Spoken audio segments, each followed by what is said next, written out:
Bonjour à tous, bienvenue à ce nouvel épisode de Femmes de fer et je suis très contente de vous offrir cet épisode parce que c'est le retour de Sheherazade Caron que vous avez adoré dans un podcast qu'on avait fait avant sur la vulnérabilité. Vous me parlez encore de cette entrevue et à la fin de cette rencontre-là, on avait commencé à parler un peu de négociation avec Sheherazade et donc je vais vous poser cette question.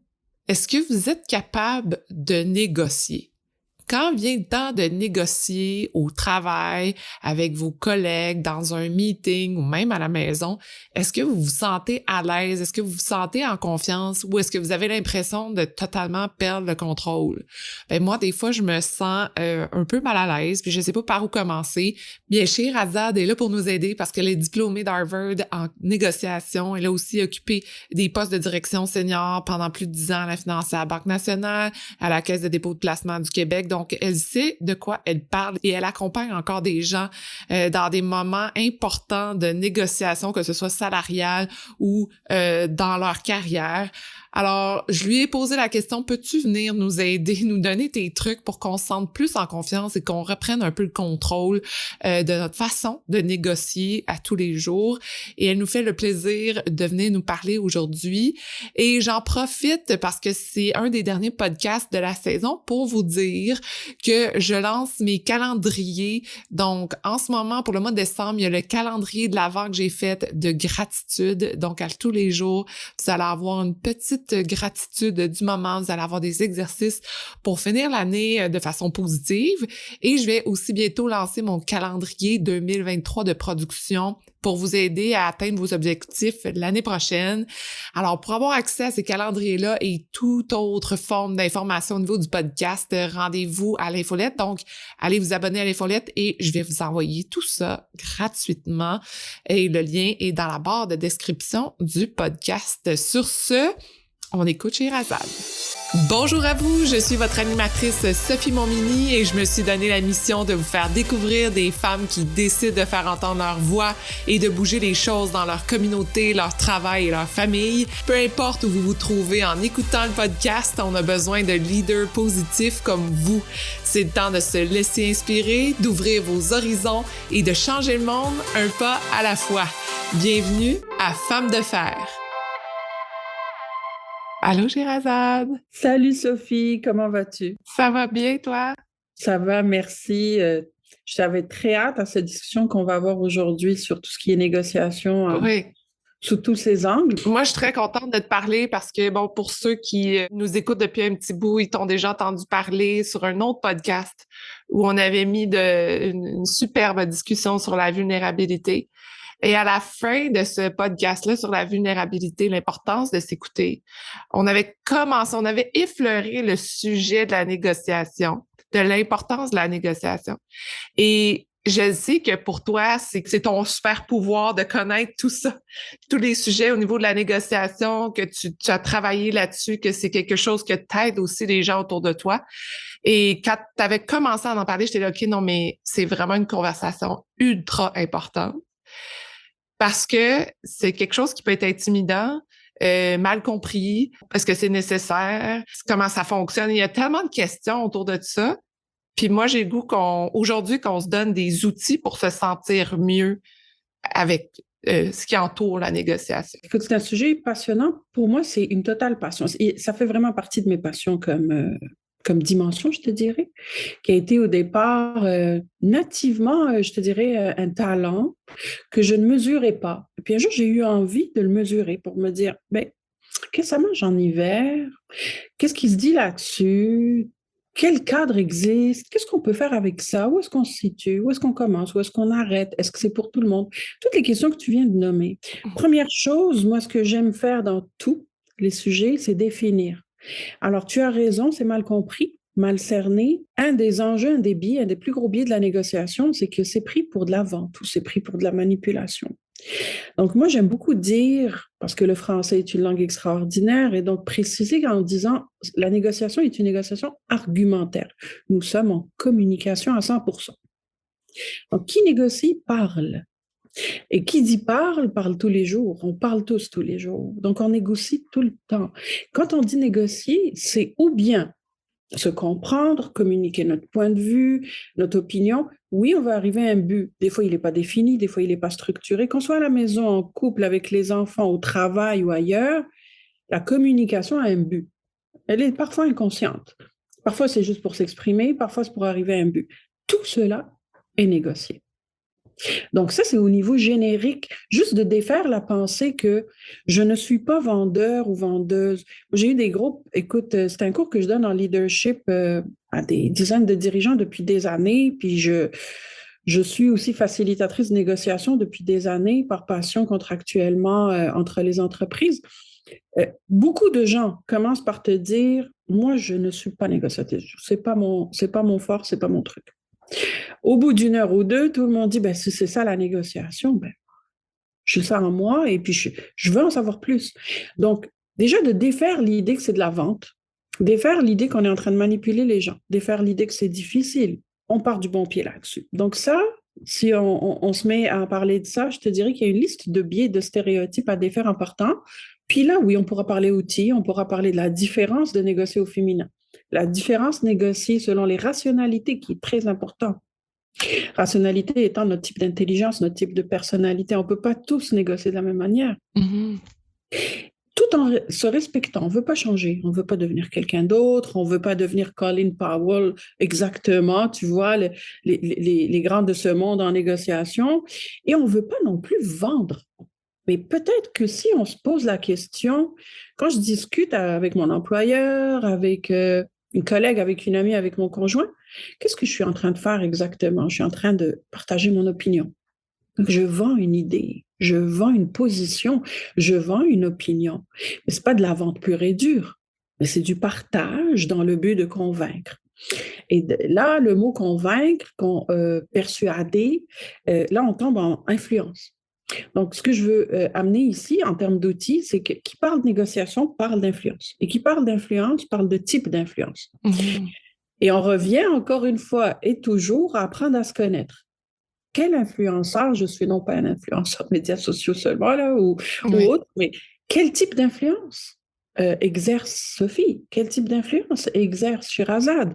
Est-ce qu'on le sait aujourd'hui? Peut-être inconsciemment, peut-être à peu près. Mais se poser la question, savoir lesquels existent, déterminer lesquels sont les nôtres, nativement, lesquels on peut travailler mieux, égale augmenter son pouvoir de négociation. Tout ce qui est type d'influence et technique de persuasion viennent en complément, bien entendu, à toute négociation. Oui.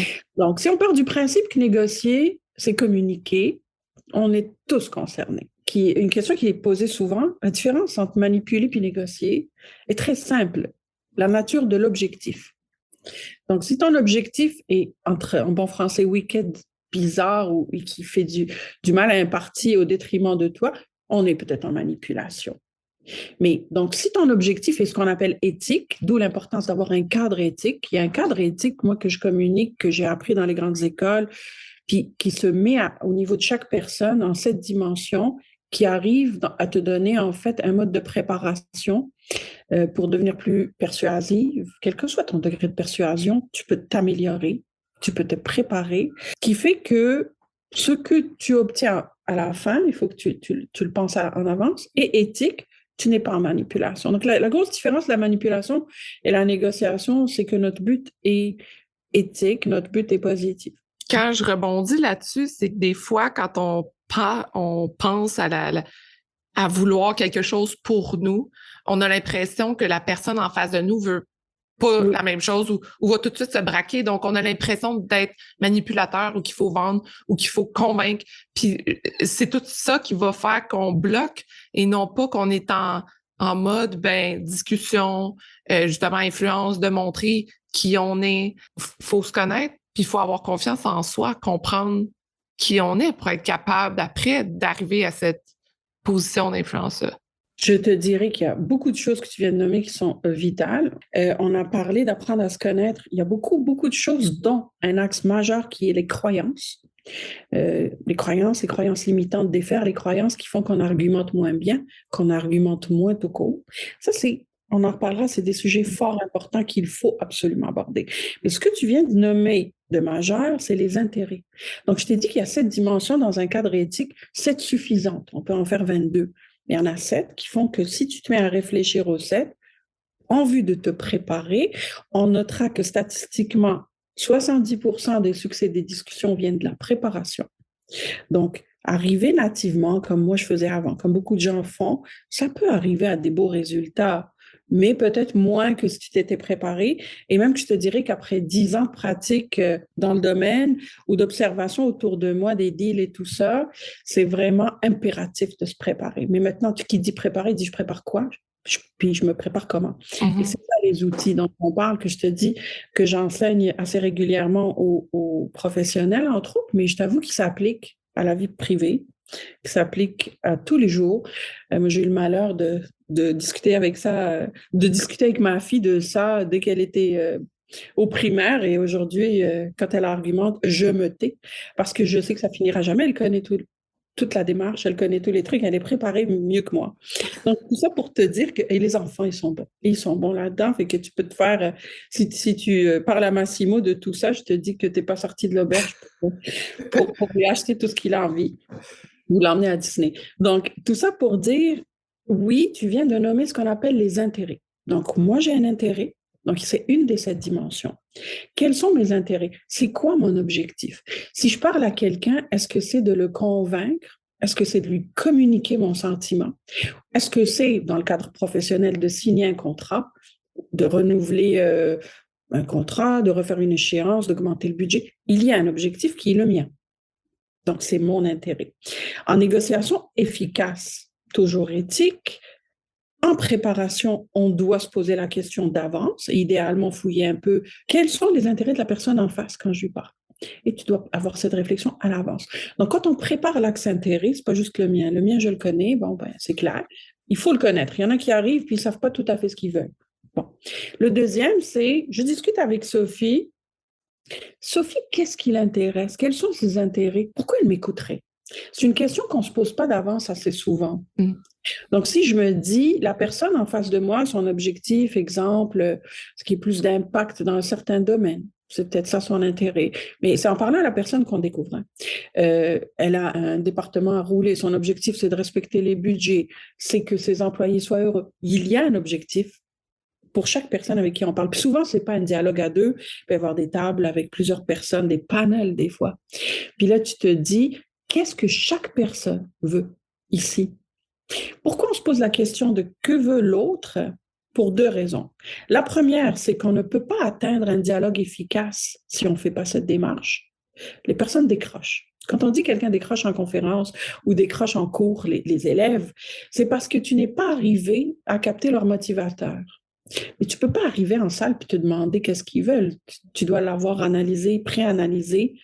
Et comment on fait pour savoir, exemple, moi je regarde Sophie, le côté humain l'intéresse, le côté impact l'intéresse, ça c'est ma présomption. En négociation, un des grands pièges, c'est la présomption. Tu peux présumer, mais tu dois valider si tu as factuellement la bonne réponse. Donc, on passe toujours par la technique éternelle et efficace des questions, en mode dialogue, de dire, moi, exemple, Sophie, ce qui m'intéresse, c'est tel projet. Est-ce que c'est quelque chose qui t'intéresse? Est-ce que c'est quelque chose dont tu as déjà entendu parler? On lance une question.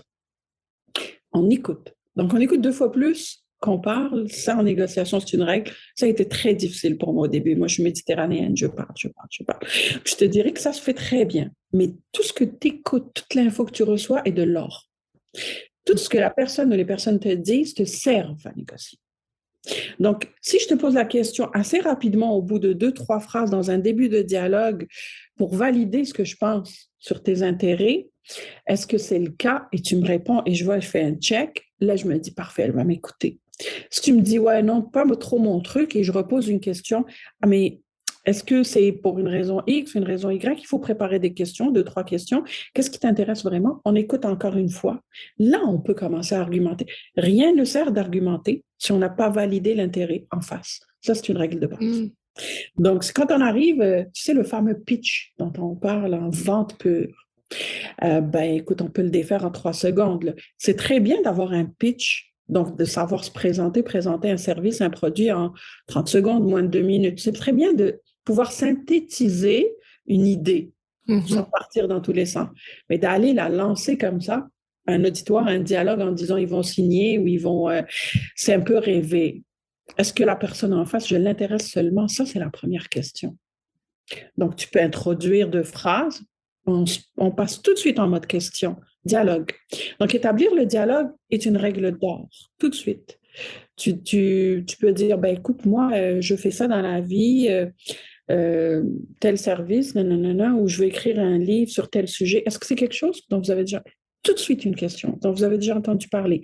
Est-ce que c'est quelque chose que vous avez déjà rencontré? Est-ce que vous avez des personnes qui travaillent là-dessus chez vous? Est-ce que... Donc, mais même dans le contexte, si je prends l'exemple de la négociation salariale, si tu arrives, tu te vends, tu te vends, tu te vends. La personne des RH ou le supérieur éventuel, il est en face de toi. Oui, il va écouter. À un moment donné, peut-être qu'il va décrocher, mais tout ce non-verbal que tu n'as pas utilisé baisse ton pouvoir de négociation. Moi, il m'arrivait souvent d'aider à négocier des salaires ou des positions. Je te dirais, c'est au début, tu peux dire 2-3 phrases, mais impérativement, pas plus que ça. Tu poses une question. J'aimerais mieux comprendre le besoin du poste. Vous vous attendez à quoi si je vous demande un top 3? Tu mets le dialogue. Il faut que tu aies de l'info plus de la personne. Parce qu'entre une description de tâche écrite, puis une personne qui te parle et qui te donne de l'info sur ce qu'elle recherche exactement, tu sais exactement comment calibrer l'éventail d'arguments que tu as. On ne les sort pas tous aussi. C'est une autre règle de base. Il faut argumenter. Tu peux préparer ton argumentaire, mais tu dois en avoir 2-3 forts. Mais les 2-3 forts, comment tu vas déterminer la force? La détermine selon ce qui intéresse l'interlocuteur et non ce que tu penses. Donc, règle d'or aussi pour la négociation, on calibre notre discours selon l'intérêt de l'interlocuteur et non selon le nôtre. Ça, c'est vital. Donc, c'est pas facile parce qu'on a souvent tendance à dire, mais il faut que je prenne l'espace parce que, par exemple, si on est en négociation salariale, ben c'est moi qu'il faut qu'ils se vendent, fait qu'il faut que je prenne l'espace. Donc, comment... Et des fois aussi, il y a le facteur stress, il y a le facteur... moi, j'ai tout oublié, qu'est-ce que j'ai préparé, je sais pas, puis là, on perd le contrôle. Exact. Mais tu dois surtout te différencier, n'est-ce pas? Pour marquer la personne en face. Donc, tout le monde s'attend à ce que tu fasses un pitch. Tout le monde s'attend à ce que tu fasses une vente. En général, quand tu postules ou que tu vas décrocher un contrat, c'est ce que le marché fait. Si tu veux te différencier, se préparer, descendre ses statistiques, le niveau de stress et d'émotivité, passer en mode dialogue tout de suite en mode question, dont tu as préparé une ou deux à l'avance, baisse le niveau de stress, ça te donne le temps d'écouter, de réfléchir, de relaxer, de respirer. Si tu parles, tu perds tout ça. Donc, la notion générique du pitch et de la vente, il faut qu'il soit absolument défait. On passe à un mode dialogue. Donc, on passe à un mode assez organique dans la vie. On parle ensemble. Donc, tu prends l'exemple sans stress de 2 personnes qui prennent un café autour d'une table sur une terrasse, là, et c'est à peu près à ça que tu dois arriver. Pour y arriver, en termes de climat de discussion, je veux dire, pour y arriver, je ne dis pas qu'il n'y a pas de négociation stressante et touchy. On parle en général pour le moment. Je te dirais qu'il faut se préparer clairement à mieux connaître à qui on parle. Je te donne un exemple. Moi, je ne vais jamais en réunion, en négociation ou autre discussion sans savoir qui est autour de la table.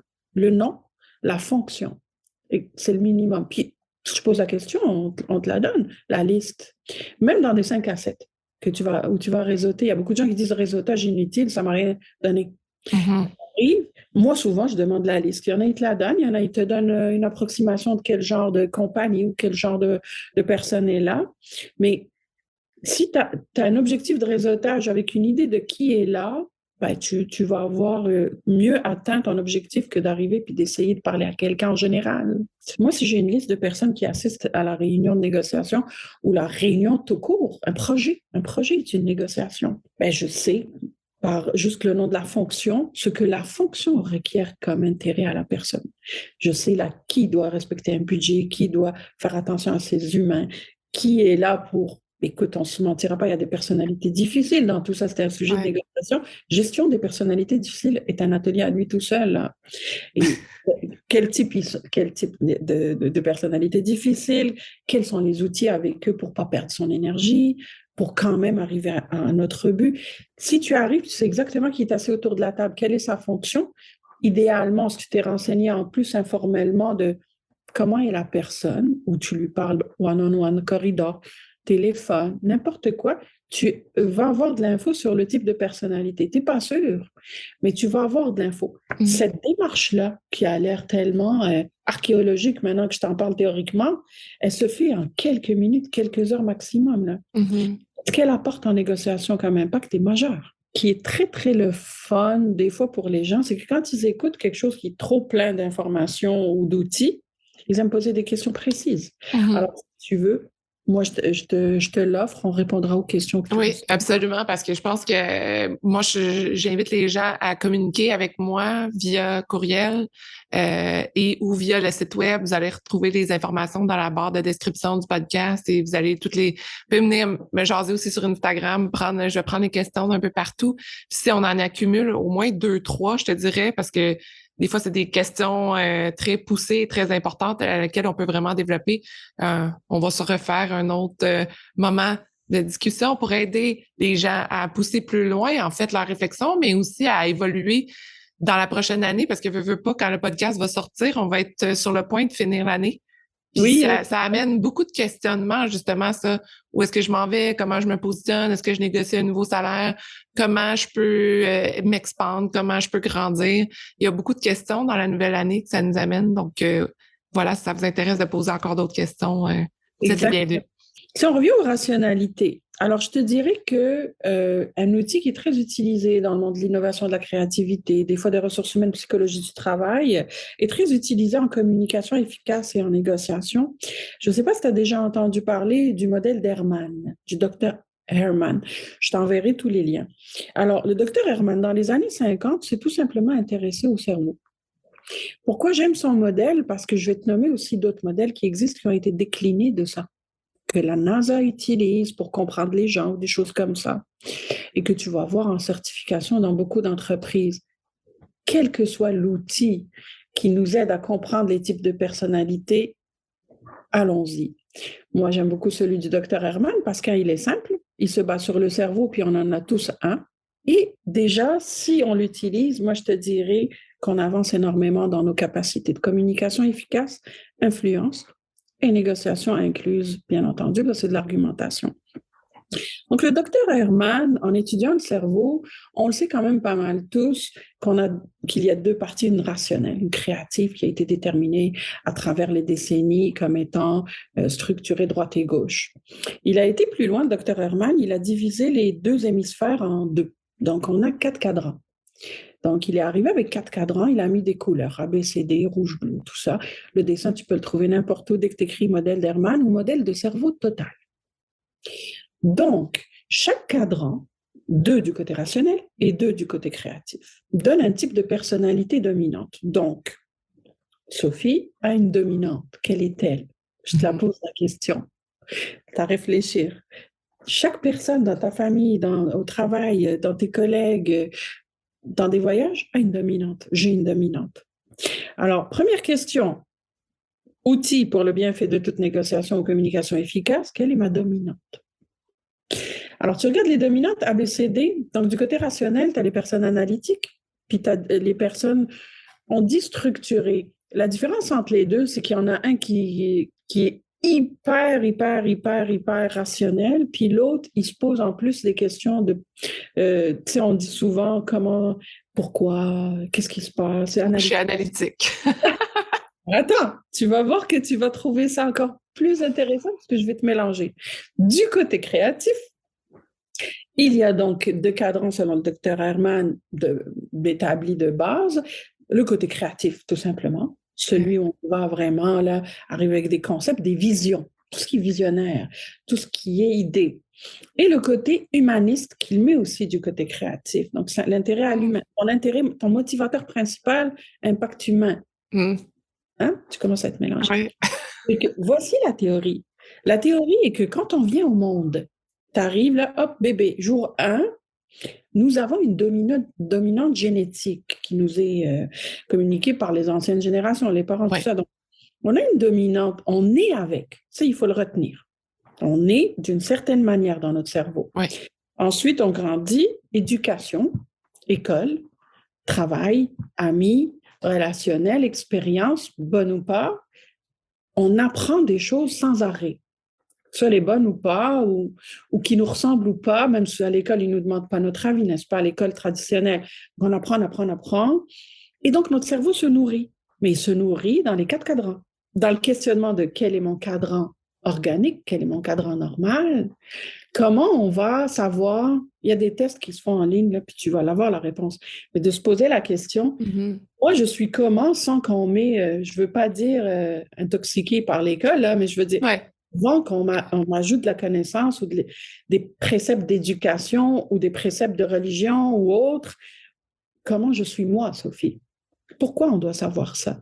Et je reviens à la négo et à la communication efficace, parce que ça nous dit, mieux se connaître, comment on parle. Ça nous dit comment, si j'avais aucun, je ne suis pas, comme tu le sais si bien, en studio, à la télé, regarder, je parle comment quand j'ai aucun stress, aucune pression, je suis comment. Parce que notre manière de parler, savoir comment elle est, nous permet de nous calibrer. Je vais te le dire comment. Donc, on doit savoir quelle est notre rationalité native. En général, quand on est rendu passé 20-30 ans, on a tellement appris de choses ou on s'est tellement intéressé à des choses créatives, analytiques, qu'on se dit, ouais, moi je suis peut-être analytique et créative, mais un petit peu humaniste peut-être. Mais parfait, poussons le test plus loin. Les tests existent en ligne pour dire, non, ma rationalité principale, dominante, le test va la sortir, elle est exemple analytique, avec du rouge au niveau rationnel et puis du bleu humain, un peu plus que créatif. Il va te dire ça. Mais je l'ai appris, je m'y suis intéressée. Parce que veut pas, ce que dit le docteur Herman, c'est que quand tu nais, tu as une génétique, l'éducation nous teinte beaucoup. Est-ce que l'éducation dit comment nous sommes? La réponse est non. C'est en grandissant qu'on apprend à se connaître. Tu arrives, tu dis, ben oui, moi, quand je parle aux gens, exemple, c'est tac, tac, tac, c'est toujours des faits, c'est rationnel, tu t'analyses. La même question doit être posée à soi-même dans ta préparation face aux personnes en face de toi, que ce soit une ou plusieurs personnes. Quelle est leur rationalité? Je te disais tantôt, moi, j'aime avoir les noms et les fonctions. L'étape d'après, c'est que je m'intéresse à la rationalité. Est-ce que c'est une personne humaniste? Est-ce que c'est une personne analytique? Est-ce que c'est quelqu'un de finance? Pourquoi on fait ça? Pour s'adapter en termes de dialogue, oui, mais comment? Parce que je sais que si quelqu'un est analytique et en plus en charge des finances, par exemple, lui, ce qu'il veut des chiffres, il veut des graphiques. Je peux lui raconter ma vision pendant 1 heure, ça passe à 1000 pieds. C'est pas ça que son cerveau s'attend d'avoir, de recevoir comme info. Moi, si je veux l'impact, il faut que la manière dont la personne soit rejoigne mon dialogue. Mon dialogue le rejoigne plutôt. Et c'est une personne des ressources humaines, je vais lui parler d'impact sur les gens en argumentation. Donc, ce qu'on dit, c'est que la même phrase, le même argumentaire peut au minimum s'écrire de 4 manières. Ça, c'est en négociation. Donc, si je te dis, vous allez tirer de la valeur de mon projet, je vais raconter au visionnaire la vision en arrière. Je vais raconter au CFO que je suis on budget, on time, mon argument principal. Je vais raconter à la dame, je ne sais pas moi, la création d'emplois, la motivation des employés. Donc, les arguments ne seront pas les mêmes. Et ça, c'est un travail qui se pratique, mais c'est de l'or. Parce que tu te mets au niveau de la personne telle qu'elle est. Tu ne lui demandes pas de s'adapter à ton discours. Ce qu'on voit dans beaucoup de dialogues, on écoute, la personne, elle parle comme elle est, elle. Mais est-ce qu'elle m'a demandé si ça m'intéressait, l'intérêt? Est-ce qu'elle s'est intéressée à ce qui me motivait moi? Tout ça, c'est pas automatiquement fait. Ça se prépare très bien. Donc, pourquoi ne pas... Moi, je m'amuse à chaque discussion parce que tu fais un peu comme ça la recherche, puis en posant quelques questions, tu le sais si c'est vraiment un humaniste ou tu le sais si c'est vraiment quelqu'un de chiffre. Parce que si je lui montre un texte, puis je vois déjà dans le non corporel que oui, OK, on continue, il veut un tableau, c'est sûr. Il faut vraiment pas que les gens décrochent si tu veux avoir un impact. Et des fois, les premières, il faut se donner beaucoup d'indulgence parce que les négociations et les persuasions, c'est des processus, pas en une discussion. Donc, la première te sert beaucoup à récolter de l'info. Il faut poser des questions. Il faut valider, ils sont comment les gens. Si tu en vois une plus difficile qu'une autre, peut-être il faut lui parler toute seule avant la deuxième réunion de groupe. Ça se réfléchit. Fait qu'à la première réunion, c'est un test de ce que tu penses, de ce que tu as préparé. Mais à la deuxième, tu peux vraiment te dire, je sais comment, ce qu'attendent les personnes et je sais, j'ai validé. Donc, je posais des questions, puis ils ont validé les besoins. Et là, mon argumentaire peut être encore plus calibré.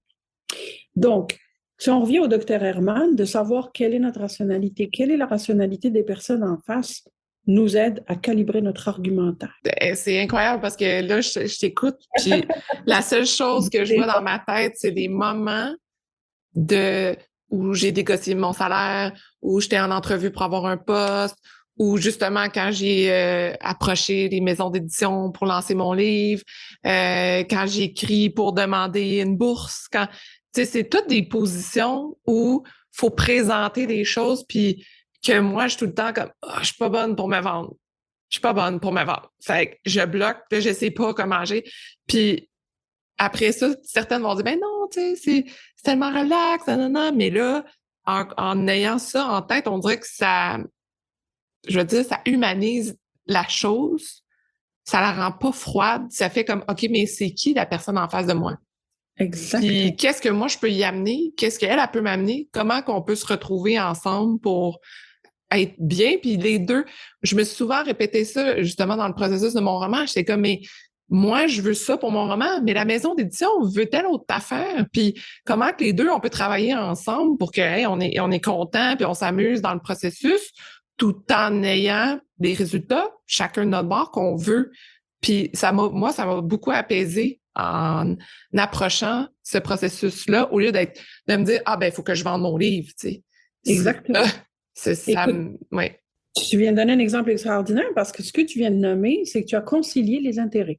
Il y a un intérêt de sujet sociétal que tu as touché et un intérêt de sujet personnel qui pour toi est à communiquer. Donc, vos intérêts ont été conciliés dans des discussions qui ont fait que c'est un succès aujourd'hui. Mm-hmm. Mais tu l'as fait d'une manière organique, tu l'as fait d'une manière informelle. Mais je te dirais que tout le monde a gagné à avoir cette réflexion dans tous les échanges qui ont besoin d'arriver à une entente. Parce que l'objectif d'une négociation, ce n'est pas de gagner, surtout pas parce que c'est pur égo, ça. Mm-hmm. C'est d'arriver à une entente qui plaît à tout le monde. Et qu'est-ce que c'est une entente qui plaît à tout le monde? C'est une entente qui concilie les intérêts, oui. Et quand on se prépare, la dimension des intérêts est une chose, la dimension des alternatives en est une autre.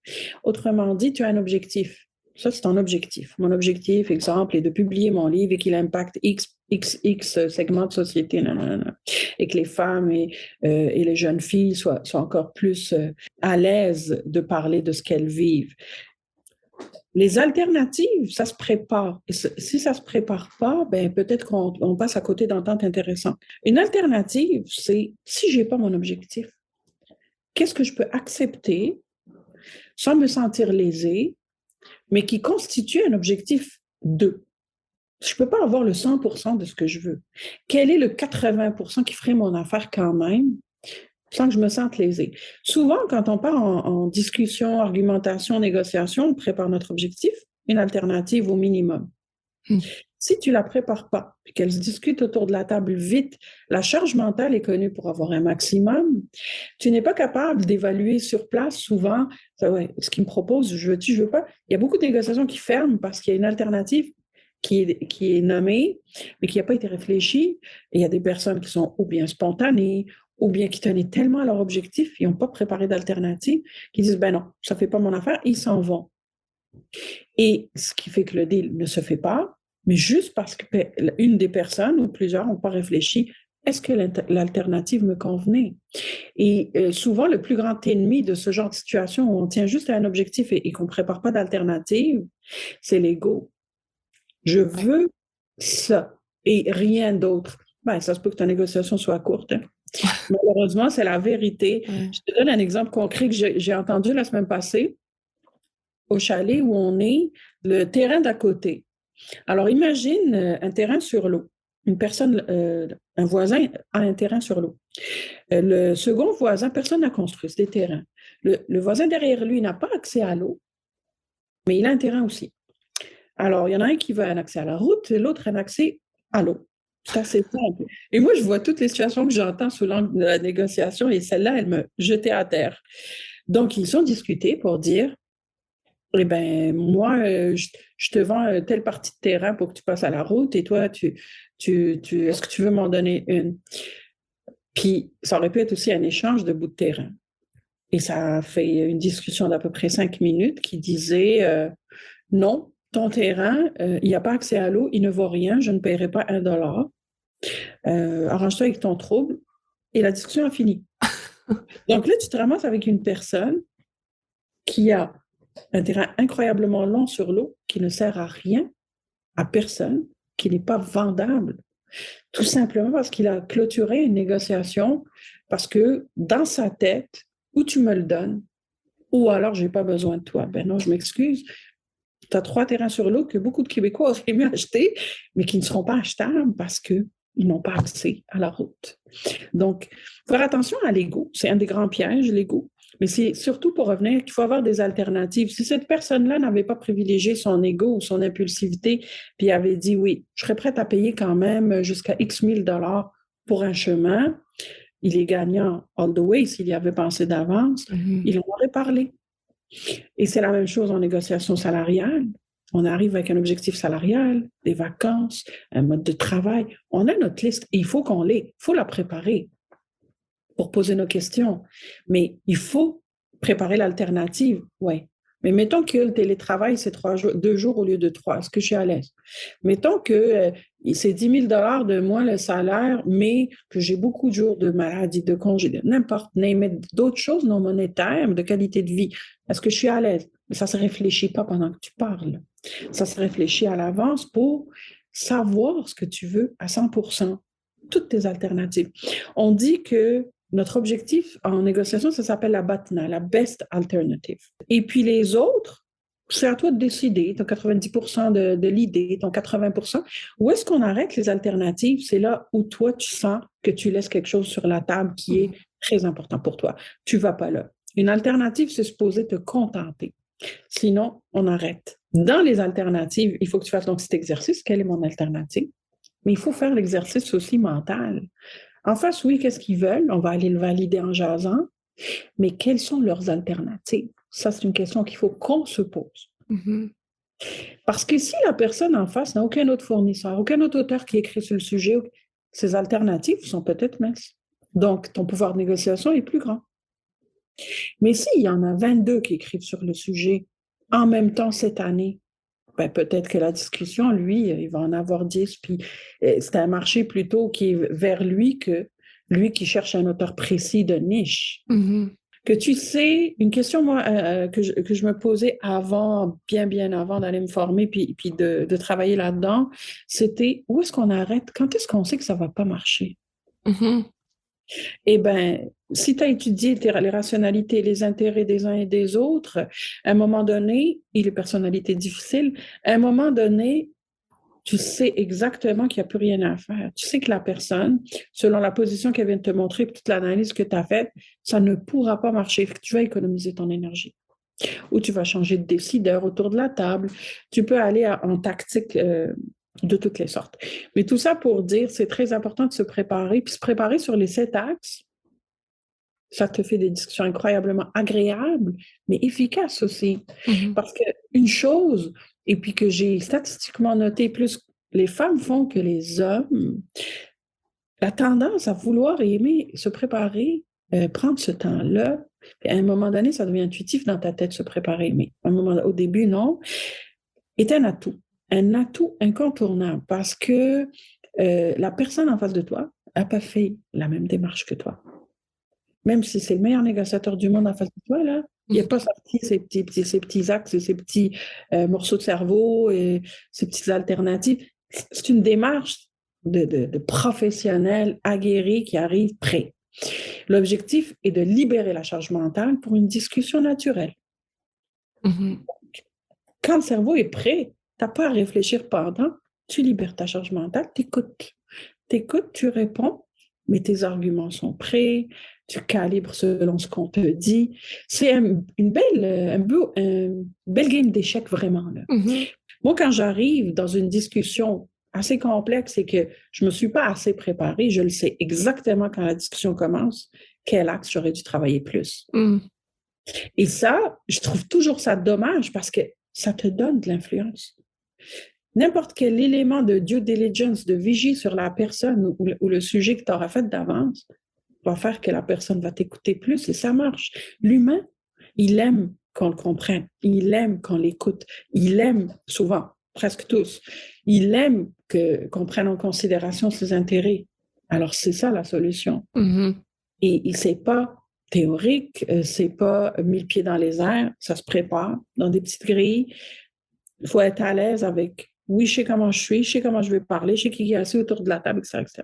Ça m'amène aussi à utiliser ça même dans des meetings, dans des moments où il faut parler de ton projet, où il faut amener des nouvelles idées, où il faut changer la compagnie, puis garder ta place, évoluer dans l'entreprise. Il y a comme tellement de moments où c'est des relations humaines, où tu veux te faire voir, mais tu veux pas t'imposer, tu veux pas, c'est le pouvoir des échanges est tellement fort. Moi, je me rends compte que naturellement, je pense que je le faisais dans mon travail. En fait, je pense que la chose que je faisais le plus, c'était des relations humaines, mais ça me grugeait énormément d'énergie. Probablement parce que j'avais pas nécessairement tous ces outils-là aussi, puis c'est de naviguer les différentes personnalités.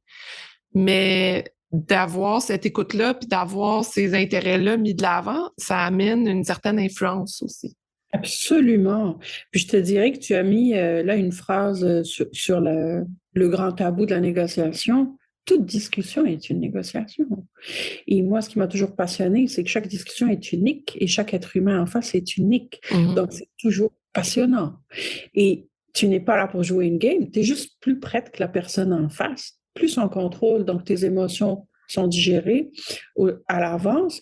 Et si il y a encore de l'émotif autour de la table, souvent des outils simples, des manières simples, c'est quand tu poses une question, quand tu fais une blague, tu as le temps de respirer. Il ne faut pas négliger ces petites choses-là de ne pas juste prendre le plancher. Prendre le plancher, c'est dangereux. C'est stéréotypé comme étant efficace. Moi, je ne trouve pas. Moi, je ne prends jamais le plancher. Mhm. Bon, j'ai de la facilité à parler beaucoup, mais j'aime ça plus aller chercher l'info.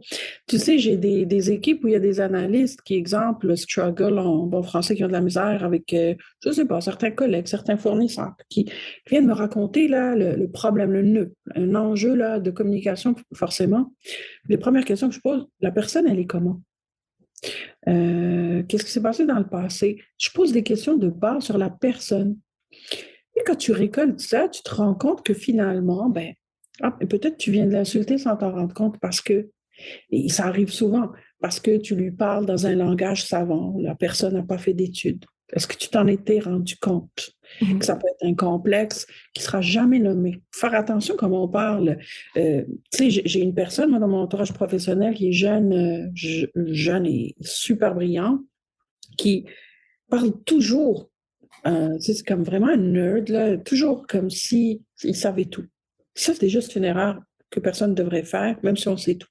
Mhm. Sur un sujet, je parle. Mais pour lui, c'est montrer qu'il est bon. Mais pour les autres, c'est OK, il est en train de nous montrer qu'on est des pas bons. Donc, il faut faire vraiment attention de dire les choses et mettre l'ego, le côté moi en avant. C'est toujours le côté moi qui détruit un peu les discussions. Mhm.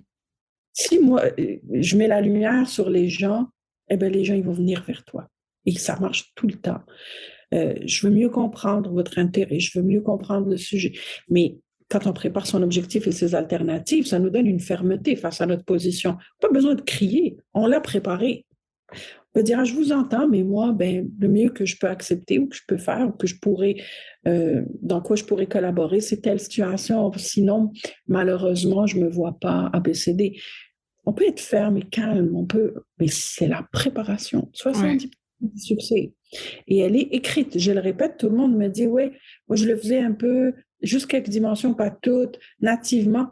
Tu l'écris pas, tu le lis pas, tu le réfléchis pas.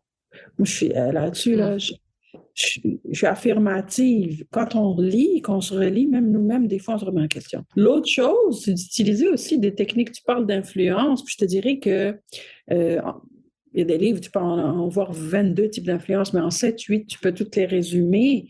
De savoir quel est notre type d'influence. Quand on sait quel est notre type d'influence, on l'utilise. Mais quand on ne le sait pas, c'est juste organique, ben on ne l'utilise pas. Tu sais, il y a de l'influence qui passe, qu'on veuille ou pas, par les fonctions. Des fois, le titre de la fonction, c'est le moins positionné en termes de leadership naturel, mais il vient appuyer. Il y a l'influence par les relations, il y a l'influence par l'expertise, la crédibilité, par l'information. Il y a l'influence par les relations, je l'ai dit, par les recommandations, c'est le plus fort, ils vont ensemble, parce que les gens parlent de toi. Quand les gens parlent de toi, tu n'as plus besoin de parler de toi. Ça, c'est un but extraordinaire pour chaque personne. Ça veut dire que tu as marqué les gens positivement, tu n'as plus besoin de faire d'efforts pour convaincre. Ça, là, tu viens de mettre un mot sur un article que je viens de lire dernièrement qui disait « Trouve ton champion dans les mentors ». Parce que dès que tu as trouvé ton champion dans des gens qui sont rendus à un niveau où eux autres, ils ont plus besoin de se prouver ou sont rendus à une place où tout va bien, qui veulent plus vraiment se battre, mais qui veulent faire monter des gens, puis qui trouvent leur champion, ils vont te vendre, puis toi, tu n'as plus besoin de rien faire, autre que ta job vraiment bien et tout, là. Mais ce que je veux dire, c'est que dès que d'autres personnes commencent à faire comme te référer, à faire oui, mais c'est sûr, Sophie, elle est capable de faire telle affaire. T'arrives, moi, j'ai eu des postes comme ça où on arrivait, puis oui, mais toi, t'es bonne là-dedans. J'ai jamais rencontré la personne. Comment ça, tu le sais? Ah, ben, parce qu'une telle affaire s'est passée. Puis donc, c'est ça. Extraordinaire. Tu sais, j'ai un cours qu'on donne que j'adore d'ailleurs, que je dois présenter cet automne à plusieurs chambres de commerce. C'est sur la persuasion et influence. Premièrement, faire la différence entre les deux. Dans beaucoup de livres, on va les amalgamer. Bon, surtout les livres littéraires, c'est pas important. Tu sais, persuader, c'est convaincre, c'est influencer. C'est correct. Mais en affaires, il y a une petite différence majeure. C'est que persuader, il va plus se connecter à argumenter à un objectif court terme. Influencer, ça se travaille, ça dure une vie. Et puis, comme tu dis, tu travailles ta crédibilité, ta réputation, c'est tu travailles ton influence et tu te fais recommander. Ça se fait pas en 2 jours, en un argumentaire. Ça se fait en plusieurs années. Donc, persuader va venir appuyer influence.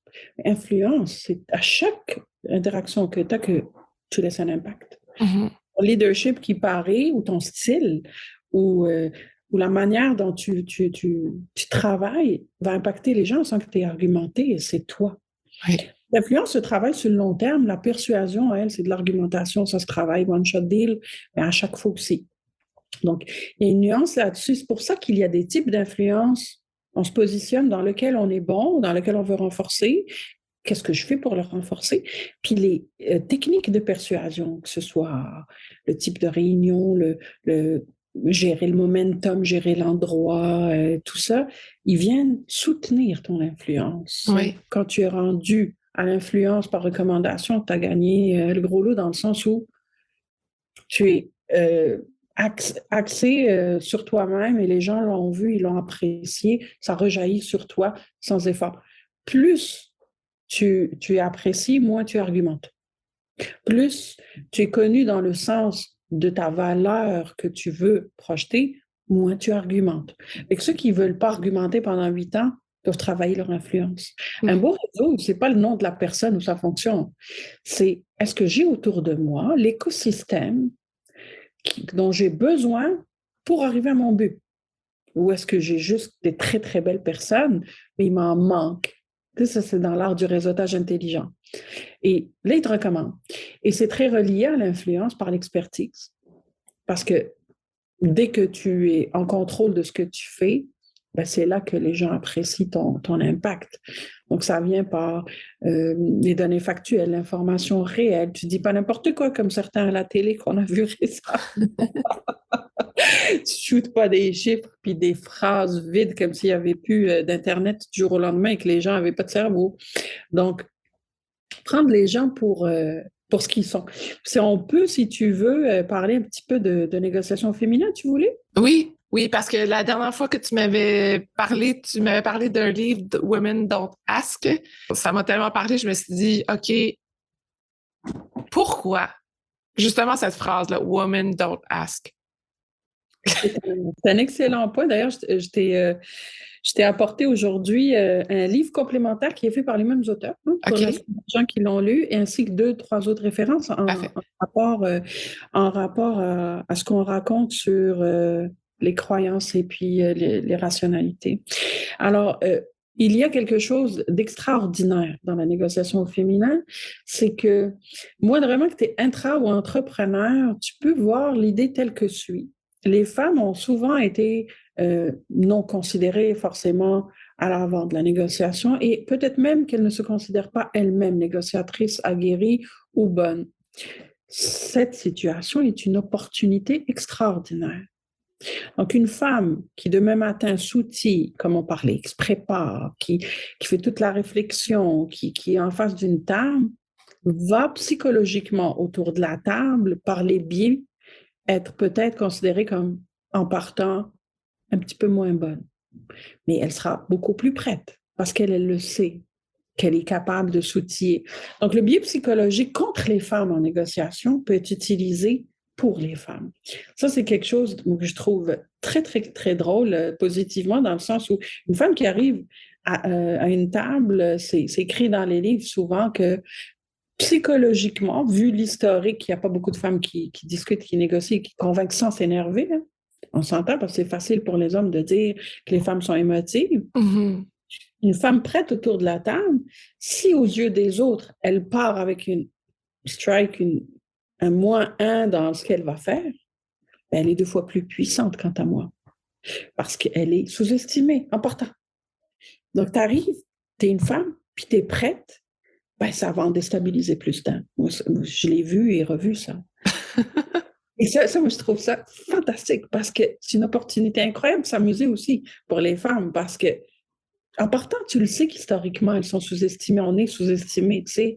Mais si tu arrives complètement prête, tu veux pas dire tu débâtis tout, mais tu bâtis tout. Oui, oui. Et les autres en face ne te considéreront peut-être pas comme étant au départ leur égal. Fait que pour toi, c'est un avantage. Ça, je veux que toutes les femmes le retiennent. Hein. Alors, tu as 2 positions mentales où tu arrives en te disant ils vont pas m'écouter parce que je suis une femme, parce que nanana, ou tu arrives en disant je vais leur montrer qu'ils vont m'écouter parce que je suis une femme et qu'ils pensent pas que je vais être capable. Et ça, c'est une position puissante. Donc déjà, ta posture mentale quand tu arrives en te disant non, non, on va la runner la game, elle est pour beaucoup dans ta réussite. Et ça, il ne faut pas s'en passer, je pense. Je pense que oui, ça va prendre des décennies avant que l'image mentale soit que les femmes sont des excellentes négociatrices et communicatrices efficaces. Il y en a beaucoup des très bonnes, mais qu'il y en ait encore plus et plus. Mais entre-temps, amusons-nous, arrivons préparés et puis le résultat est là. Pourquoi les femmes négocient moins bien? Le livre dont je t'ai parlé, Women Don't Ask, donne beaucoup d'études de cas et d'exemples de tout le siècle qu'on a vécu sur le fait que, premièrement, historiquement, les femmes, on ne se mentira pas, là, il y a 100 ans, 150 ans, ils géraient la maison, ils géraient vraiment l'intérieur, la famille, et puis l'homme était chasseur, pêcheur, puis on allait faire des sous pour ramener tout ça. Donc, il y avait quelque chose qui faisait que l'homme allait à explorer, puis sky's the limit, et que la femme, eh bien, gérer ce qu'elle doit faire, elle était en mode factuel, en mode gestion. Donc, quand les femmes des premières générations, on dirait peut-être nos grands-mères, tout ça, venaient pour demander des choses, ils vont demander ce qui est écrit vraiment dans les livres, ce dont elles ont besoin. Les hommes, eux, demandent tout ce qu'ils peuvent avoir. Donc, il y avait une différence de mentalité, d'exploration, d'ouverture vers le maximum possible. Donc, il y a un exemple qui est frappant dans le livre que tu pourras ou que les lectrices pourront aller voir, qui disait qu'on présente la même offre à un homme et une femme à l'université de Cambridge, la même offre salariale pour être professeur. Le budget proposé, exemple, pour une discussion était de 100 000 pour le poste.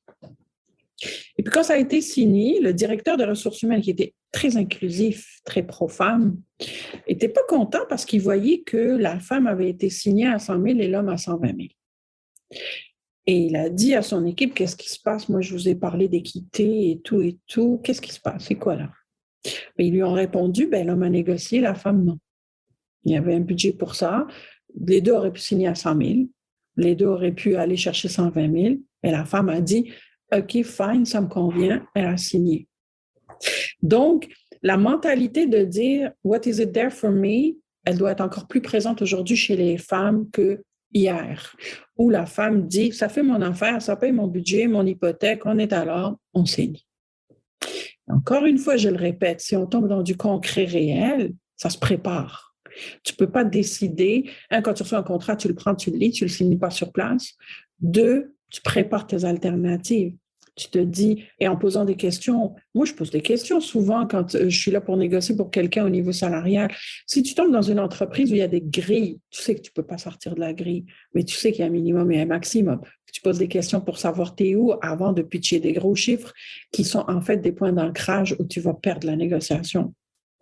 C'est des grands pièges d'avoir un point d'ancrage sans valider, c'est-à-dire un chiffre ou une date ou un budget sans que tu ailles valider si tu es dans le range de salaire, de temps, de budget voulu.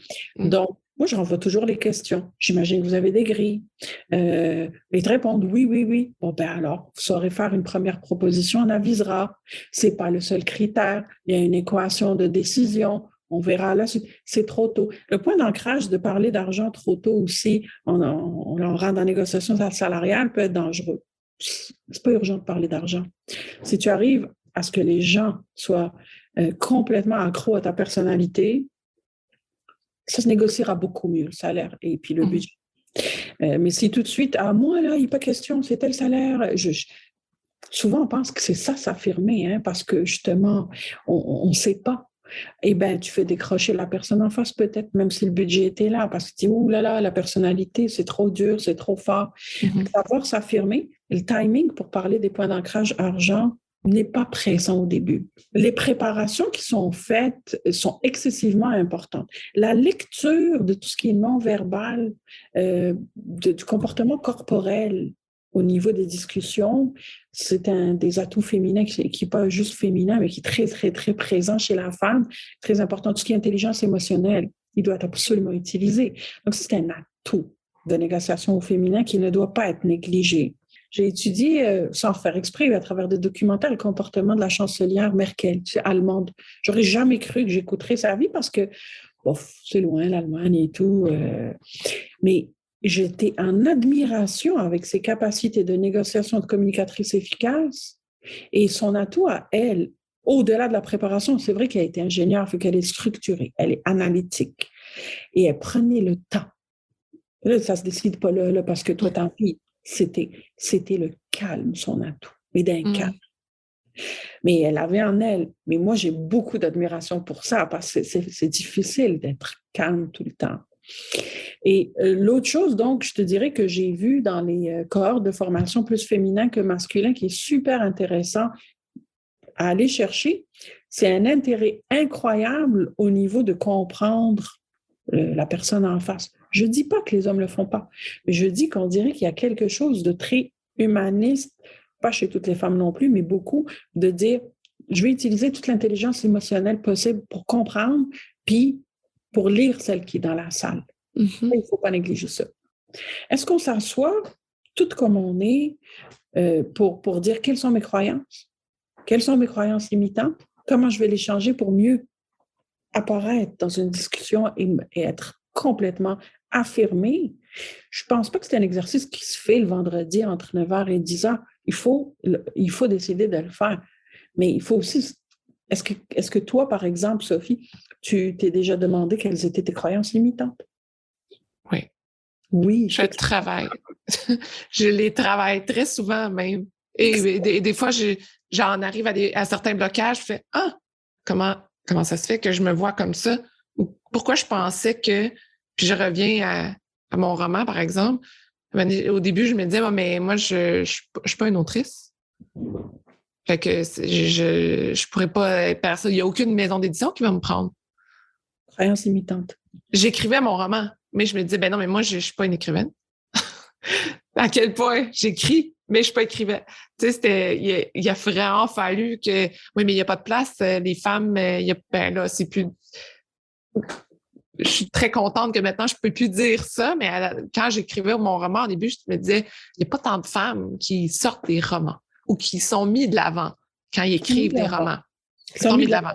Ouais. Tu as dit une très belle phrase parce que comme je te disais tantôt, il y a ce qui nous appartient et il y a ce qui nous appartient pas, que la société aussi doit avancer. Mais c'est un levier à deux.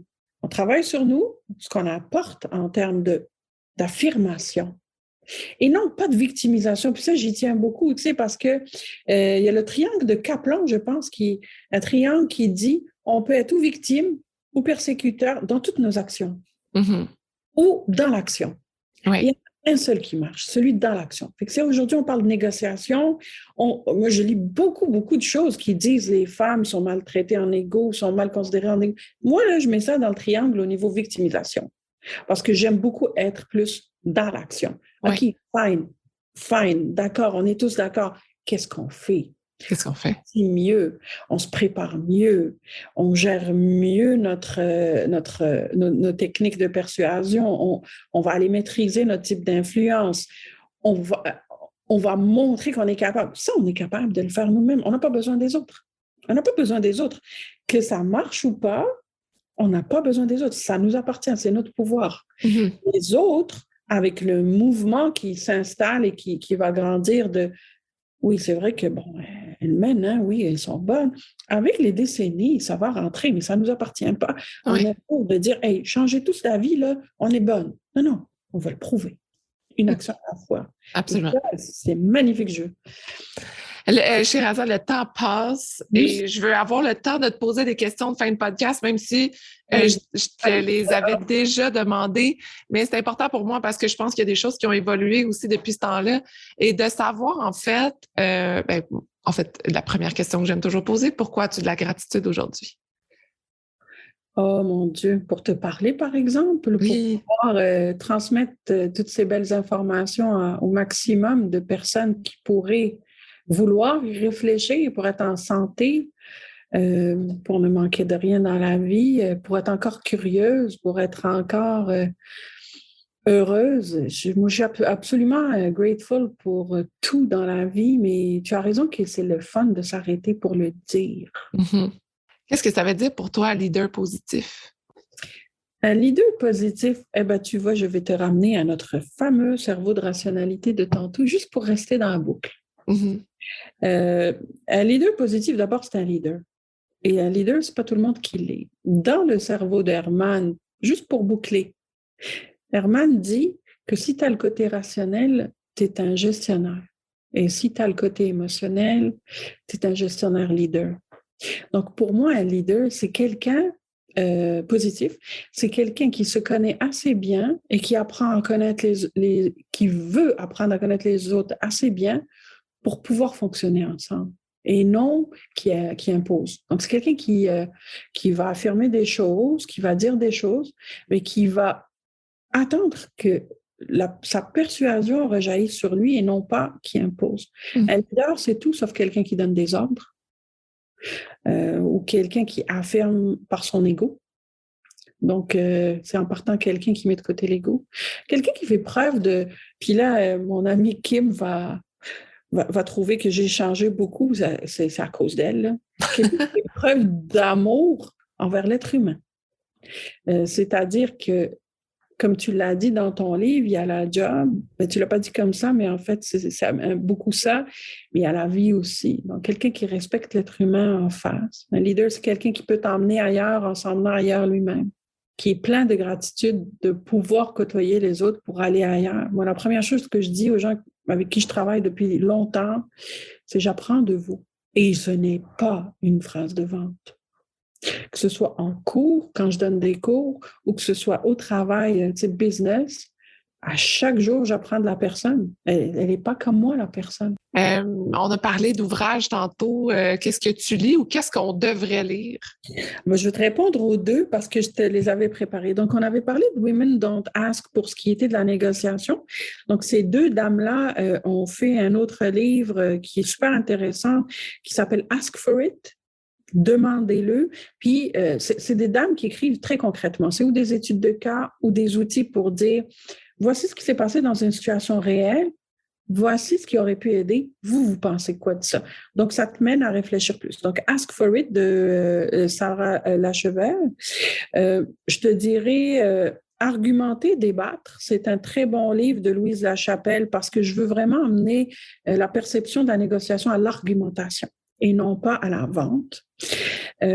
Le livre éternel, on parle de croyances, on est au niveau des portes de la PNL, de la programmation neurolinguistique, un livre très accessible et très réconfortant et plein d'outils, d'exercices aussi. C'est Pouvoir illimité de Anthony Robbins. Mm-hmm. Ça, c'est quelque chose vraiment d'avoir sur sa table de chevet.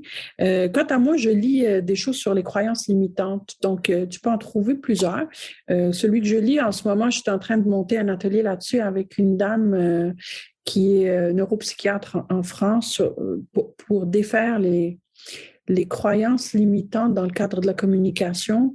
Mais il y en a un qui est très bien chez Renaud. C'est J'arrête les croyances limitantes en 21 étapes de réflexion très concrètes. Tu le trouveras sur le site de Renaud. Et donc, de travailler dans toutes nos lectures à réfléchir pour mieux se connaître. Moi, je pense que c'est la voie fascinante qu'on a chacun.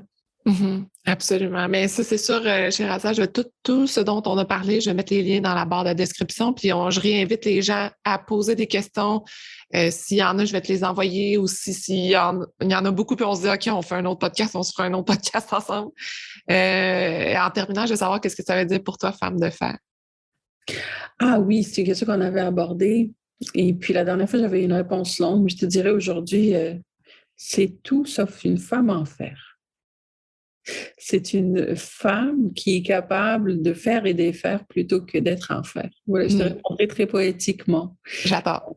Oui. Et puis, oui, avec plaisir, je répondrai aux questions, puis je m'y engage parce que je pense que c'est très important que les femmes passent pour plusieurs qui ne le sont pas encore de mode. Nous sommes peut-être victimisés, effectivement, dans l'action. Puis à ce sujet-là, apprendre à dealer avec les personnalités difficiles va être un autre sujet important. Absolument. Génial. Merci beaucoup, beaucoup, Sherazade, d'avoir pris le temps aujourd'hui de me parler. C'était vraiment un plaisir. Moi, c'était un grand plaisir. Ça fait partie de mes grands plaisirs dans la vie de te parler, Sophie, puis d'avoir des discussions comme ça qui sont élevantes. Oui. Et qui vont probablement cheminer, je l'espère. Absolument. Une magnifique journée. Merci toi aussi. Merci d'avoir écouté l'entrevue jusqu'à la fin. J'ai énormément de gratitude pour votre présence et j'espère que vous êtes totalement inspirés. Si vous voulez garder contact, rendez-vous sur le Instagram de Femmes de Fer et vous pouvez également vous abonner au Patreon de Femmes de Fer pour encourager l'équipe à produire encore plus de contenu pertinent pour vous. Je vous souhaite une magnifique journée.